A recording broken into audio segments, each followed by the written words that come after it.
you're doing a review, you're expecting some ghost to say, "Hey, George, like Tomos." So I thought that was pretty.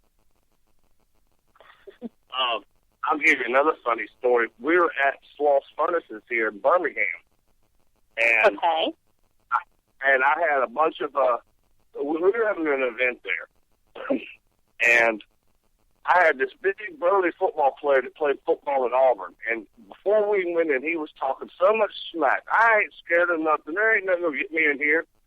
We're not even there 5 minutes. Something grabbed him. He screams like a little girl.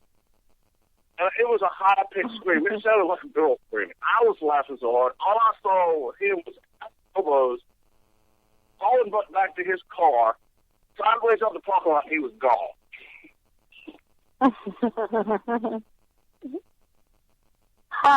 Yeah. And one of my favorite ones, we're up, we had went to Fort Delaware the week before, and there was a spirit over there, but it was three of us there. It was my late friend Sharon and another friend of ours named Judy. Well, we had the spirit that kept messing with us two the whole time we were there. They were calling Judy a witch. Judy is not the prettiest lady in the world. She's sweet as she can be. And she thought it was funny. But they kept calling her a witch. And it kept making fun of Sharon. So Sharon, well, I'll give you the story of what made it so funny. All right, we're doing a ghost box session, and she gets a spirit, starts talking to her. She grabs a speaker like it's a walkie-talkie, trying to push a button to talk back to it. I was laughing so hard. And they were making fun of her for that. Well, the next week, we're over in your home state of West Virginia. Is it Virginia? I went to school in West Virginia. Okay, you went to school in West Virginia. Okay, we were over in West Virginia on a covered bridge over there, playing around with the ghost box again. And we were just talking about what happened the last week, and I started a ghost box session, and my friend Sharon goes, "How come you never pick on Blaine?" And you hear clear as day this spirit say, "Because Blaine is royalty." And then she just looked at me, both of them did, was like, "Well, ain't that some mess?" Oh, that's funny. Well, I just think it's hilarious. And it makes it even funnier, the next week we were in Maryland, and we were doing a Paracon up there. And my good friend who lives in Connecticut, she had found this old 70s Burger King doll. And she had brought it down to me, and we had it on our table the whole time, so I had to tell the story, the Blaine's royalty thing. She even sewed a little shirt for it that said Blaine's royalty on it. And I messed with so many people that weekend because they kept going, what's the Burger King doll for? Oh, that's my haunted possessed doll. And they back away from the table. But, you got to have fun sometimes, and we did. Yeah. Now, yeah, I've got... Yes. If there was a parent that has a kid that's an empath or a psychic or a medium, what would you tell them?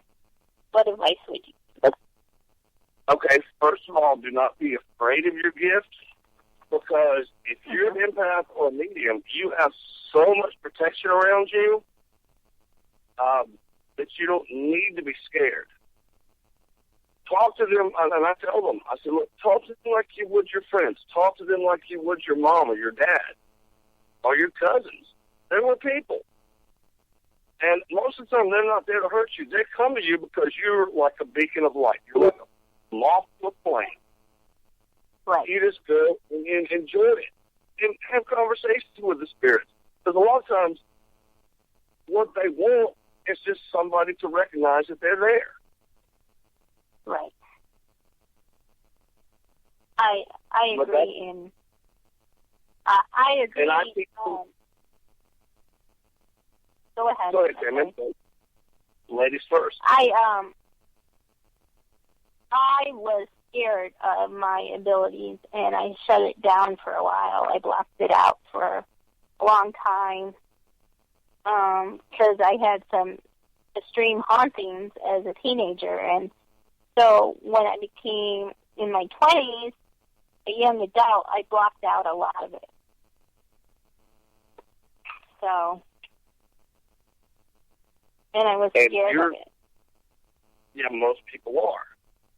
And most people do. At the same age as you just said, they do try to block it out. I was unfortunate. Well, I can't say I was unfortunate because I've embraced mine so much. I never blocked any of mine. Because to me it was normal. I'd see spirits, I'd talk to them. They talked back to me. And they always seemed to show up around me, where it didn't matter where I was at.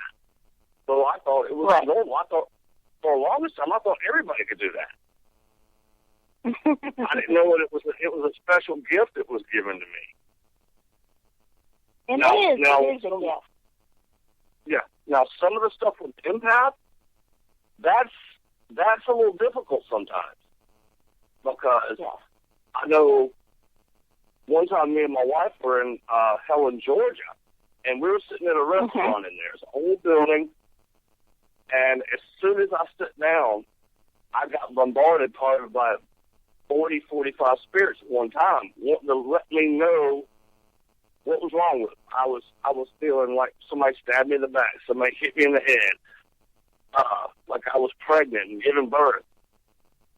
And all of it hit me at one time, and I didn't realize at the time. I go, hey, can you please back off, get in a line, tell me one at a time what's wrong with you. You don't have to show me.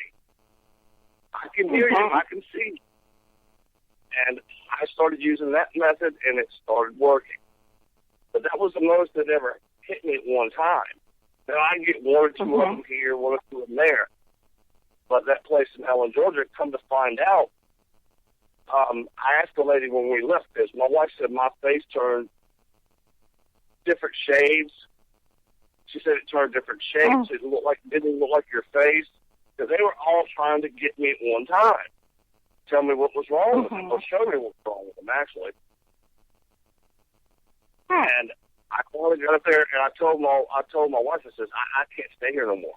I got to leave. Oh, they're going to kill me right here.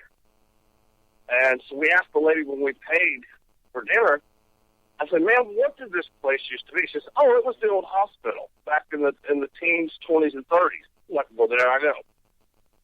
I was getting all the spirits that were stuck in that hospital. Right. What's interesting experience is it hasn't happened since with that many. I'll get 2 or 3 of them now, and I'll go, wait a minute, back off. You can tell me what's wrong with you. You don't have to show me. I don't need to know that. So that helped me. A lot of times you tell spirits, hey, I don't want you to do this to me. Just tell me, and they will. Now, you'll get some of them that are hard-headed and still want to show you. And then I just put my shields up and go, okay, that's enough of you. You got to go. Now, have you ever come across a negative spirit? They don't know. You know, it ain't like in Beetlejuice when they give the dead a book and tells you how to live dead. You know, a lot of them don't realize that they're actually dead either. And it's just like humans, you know, we get frustrated at things. Well, I'm sure if I had to be stuck in a place I didn't want to be stuck in and didn't know how to leave, I'd be a little pissed off too. Right. But a lot of times I can just talk to them and calm them down and make them realize what's going on with them. And then I'll ask them, with the help of my spirit Janawa, if they want to go to be where other people are, people they love, people they know. And 95% of the time, they want to go. And Janawa will take them through. And it happens every time that I've had to cross one like that. Right before they walk through, they'll see family or loved one, or they'll see the husband or the wife or the brother or sister, and they'll turn right around and look at me before they go through the hole and go, thank you, I wanted this. And then they'll turn around and go, you won't see them no more. That's great. Yeah. Now, if someone wanted to find their spirit guide or their animal guide, how would they go about it? Okay. Most people, your spirit guides, talk to you every day. And it's one way or another. You might get them in a dream. You might get them in a thought that just pops in your head. Or you might even get, like some people do, you'll get a whisper in your ear. Or you'll get, a lot of people call it consciousness.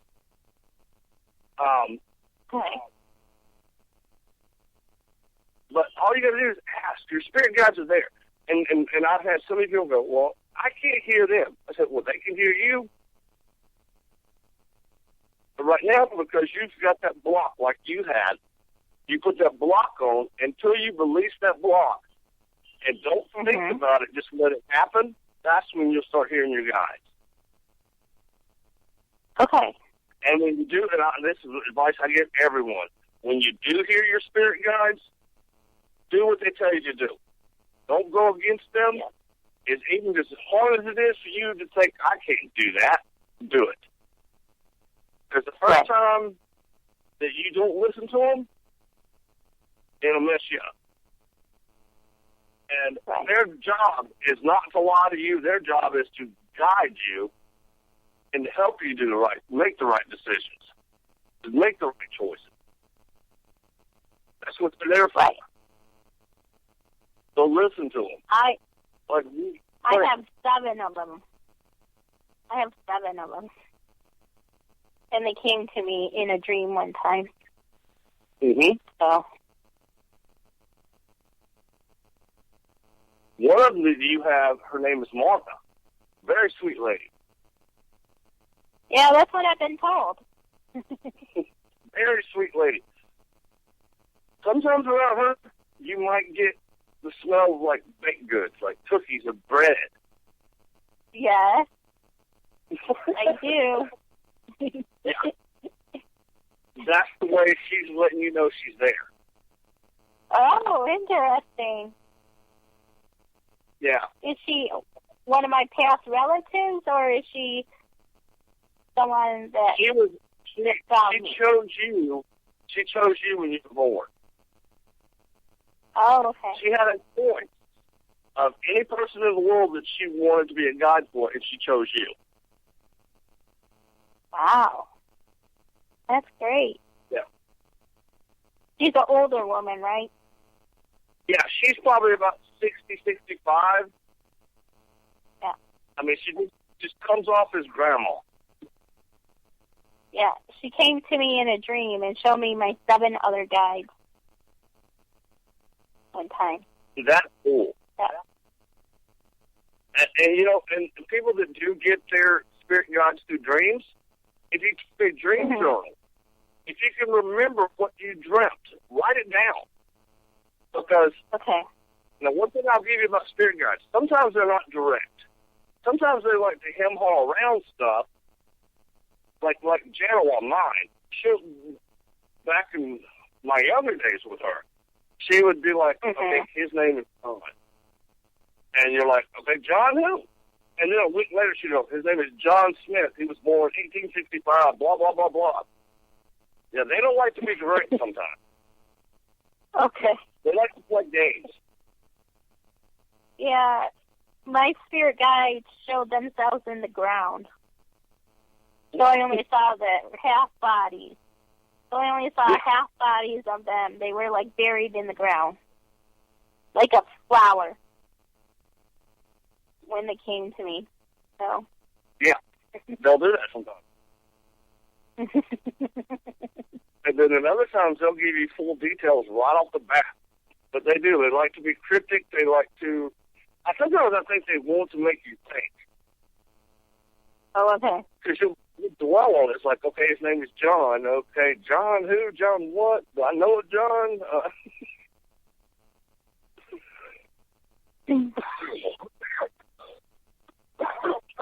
Pardon my coughing. Sorry about that. That's okay. Now, this is, tell us a little bit, we only have like 5 minutes left, so, but tell us what empaths are. Because a lot of people don't know what they are. Okay, empaths are people that can feel people's emotions, their pains, their guilts. They can feel people's, they can feel spirits. A prime example of it, an empathic person, okay, just say you go to a friend's house, and before you walk into the house, the friends have been in there fighting. When you walk in, you feel the energy of them fighting. Now, they might be all smiles when you walk in the door, but you'll pick up on the energy that they had when they were fighting. Right. That's one of the best examples I can give of what an empath is. Right. And also, when you get overwhelmed... You have been here since the beginning of time. We'll be here way past the end of time. Right. All you got to do is take your fingers and imagine there's energy around you, which it is. Pull that energy through your fingertips, through your arms, through your torso, through your legs, through your toes, into the ground. Then draw the energy back through your toes, through your legs, through your torso, back out your fingertips. It takes about 3 seconds to do. Wow. I didn't know that one. Wow. Yeah. I'm going to try that one. Huh. Yeah, my grandmother, who's Native American, taught me that one, and that's the easiest grounding technique I can teach someone. It is so easy to do, and like I said, it takes about 3 seconds. It takes you longer to think that you're going to ground than it does to ground most of the time. Wow. And you can ground as many times a day as you want to. And there's nothing wrong with doing it 100 times a day if you want to, or even 1 time a day. Right. It's up to the individual. I ground about 4 times a day. Oh. I only ground when I feel overwhelmed with energy. But maybe I need to do it every day. Yeah, do it every day. It'll help you out a lot more. And one thing I do tell people do, especially people that investigate, after you've been to investigation, it doesn't have to be when you get right home, but sometime when you wake up that morning, get up and take a nice hot bath, take you a little handful of sea salt, throw it in the water with you, cleanse yourself too. Oh, okay. And see, I do my meditations like that. And meditation's another good one. For me, I can't have it silent. I gotta have some good heavy metal, like some Godsmack or some Kiss or something loud, furious. Yes. Breaks an acorn off in your ribs. But some people like it quiet. Do whatever you like to do, whatever makes you feel better. But most people, I tell them with music, find the favorite music you love. Because you ever noticed when you listen to music, everything else goes away? Right. Especially if it's a song you like a lot or a band you like a lot. Like Godsmack? That's when you get the best meditation. Yeah, Godsmack kicks ass. And I'm so jealous you got to see them. I would love to see someone play drum. I got to see the video of it, but yeah, I'm jealous of you. I haven't got to see them. He is amazing. I was surprised because I've seen them 4 times, and I've never seen Sully get behind the set like that. Oh, really? Huh. No, I haven't. All right, Blaine. We're out of time, but tell our listeners where they can reach you. You can find me on Facebook, just under Blaine Rohan. That's BLAINE ROHAN, and I'll take any friend requests. And I will help anybody, and I do not charge a dime for what I do, because if I do, Janet said she would kick my ass, and I don't want some 800-year-old little Native American woman kicking my ass, so... She's a mean woman, I tell you. She's a sweetheart, but she can be mean, and I don't want to see her mean side, ever. I've seen her mean side taking some nasty spirits away. I don't want to deal with that. Yeah. All right. Thank you, Blaine. Thank you, my listeners. Thank you, everyone. Thanks. Bye. Later. Thanks.